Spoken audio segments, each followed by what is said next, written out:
दोस्तों आज हम आपको भारत के एक ऐसे स्टेट के सफर पर लेकर जा रहे हैं जहां के लोगों को सबसे शांत माना जाता है। यहाँ की राजधानी को द टेम्पल सिटी के नाम से भी जाना जाता है। एक ऐसा स्टेट जहां है दुनिया का सबसे पुराना पत्थर और जहां आपको देखने को मिलेगा आर्किटेक्चरल मार्वेल। एक ऐसा राज्य जो पक्षियों और जानवरों के लिए है हेवन। दोस्तों अगर आपको रॉयल बंगाल टाइगर और व्हाइट टाइगर देखना है तो यहाँ जरूर आएं। इस स्टेट की खूबसूरती यहाँ आने के बाद ही पता चलती है। यहाँ के बीचेस इतने खूबसूरत हैं कि आपका मन ही नहीं करेगा यहाँ से जाने का। दोस्तों हम बात कर रहे हैं भारत के सबसे अनोखी उड़ीसा राज्य की। तो फिर देर किस बात की, अपना सीट बेल्ट बांध लीजिए अच्छे से और निकलते हैं उड़ीसा की एक शानदार सफर पर। दोस्तों सबसे पहले आपको बता दें कि उड़ीसा राज्य की आबादी है 4,76,00,000 के आसपास और यहाँ पर आपको 270 लोग पर स्क्वायर किलोमीटर दिख जाएंगे। उड़ीसा भारत का खूबसूरत राज्य में से एक है और ये अपने लुभावने समुद्री तटों, दर्शनीय मंदिरों, खूबसूरत टूरिस्ट प्लेसेस के लिए फेमस है। जगन्नाथपुरी मंदिर और कोणार्क का सूर्य मंदिर उड़ीसा के सबसे फेमस टूरिस्ट प्लेस है। इसके अलावा उड़ीसा धान की खेती और रोमांचित कर देने वाले स्थानों के साथ साथ ऐतिहासिक मॉन्यूमेंट्स के लिए भी जाना जाता है।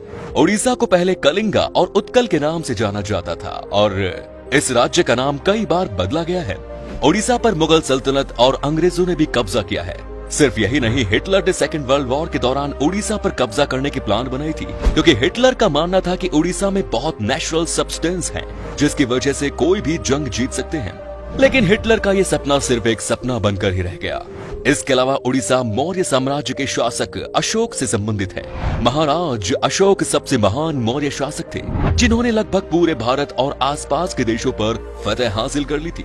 उड़ीसा कलिंग शासन के दौरान बहुत फेमस हुआ था। 261 ईसा पूर्व कलिंग युद्ध के दौरान खून खराबे को देखने के बाद अशोक का मन का भाव इसी स्थान पर हुआ था और उन्होंने बौद्ध धर्म को अपना लिया था। दोस्तों सबसे पहले उड़ीसा में आने वालों में महाभारत काल के पहाड़ों की जनजातियों के लोग थे जिन्हें सवर और सओरा कहा जाता था। उड़ीसा का एग्जिस्टेंस प्राचीन काल से है, इसीलिए यहाँ कई तरह के मॉन्यूमेंट्स हैं जो अब वर्ल्ड हेरिटेज साइट्स में शामिल हैं। और इसके अलावा भी कई सारे अलग अलग मॉन्यूमेंट्स हैं जो कि आज उड़ीसा की वास्तुकला में चार चांद लगा रहे हैं। उड़ीसा एक कल्चरली रिच स्टेट है। उड़ीसा की कल्चर के बारे में बहुत कम लोगों को ये बात पता होगी कि यहाँ 62 समुदाय के लोग निवास करते हैं और सभी समुदाय के लोगों को अपनी एक अलग ही कल्चर है। राज्य की कल्चर हिंदू, बौद्ध और जैन धर्म का एक मिश्रण है। यहाँ के आदिवासी लोगों की जो कल्चर है उसको राज्य का अहम हिस्सा माना जाता है। उड़ीसा राज्य के ओडिसी डांस की जितनी तारीफ की जाए उतनी कम है। ओडिसी डांस को दुनिया भर में सराहा जाता है और इस फोक डांस को देखने और सीखने के लिए दूर दूर से लोग आते हैं। ओडिसी डांस की मुद्राएं बहुत आकर्षित और दिलचस्प होती है, मन करता है कि बस देखते ही जाएं। उड़ीसा के इस डांस फॉर्म को सबसे पुराना माना जाता है। दोस्तों उड़ीसा की आर्ट, कल्चर, फेस्टिवल और म्यूजिक इस राज्य को अपनी अलग ही पहचान दिलाते हैं।